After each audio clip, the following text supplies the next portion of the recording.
Here are the top 5 AI tools that you need to learn how to leverage if you want to start making money in the AI space.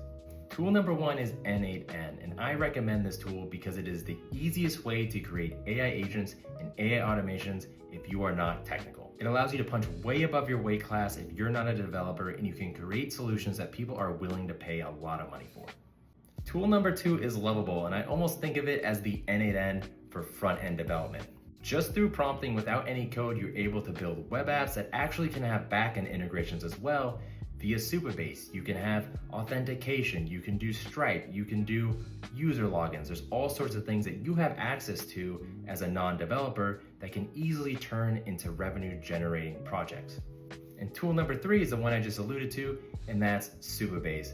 If N8N is our back-end and Lovable is our front-end, then Supabase is the thing that kind of ties them all together as a place where we can create databases. Now, why do you care about databases? Well, just like I talked about with number 2, things like users, authentications, logins, security. If you eventually want to create a forward-facing web app that people show up and give you money for, you need a way to do that, and Supabase allows you to do so for free.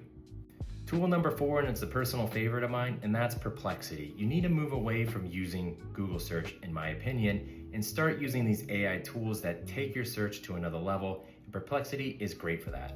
And tool number 5, and arguably the most powerful of them all, is Cursor. Now, I left this one for last because while all the rest of the tools definitely have a non-technical, non-developer bent to them, Cursor is a little different in that respect. Cursor is an IDE, an integrated development environment, so it's actually meant for developers to code with, but to have AI help them. Now, why should you care about that? Well, Cursor has gotten so good in its AI functionality that you really don't have to know how to code to get some use out of it. But you can get a lot of use out of it if you know just a little bit of code. You really don't even have to know code itself. You just have to know how to set up your environment and sort of just some basic coding fundamentals that actually will help you with your low-code journey on platforms like N8N, Lovable, and Supabase.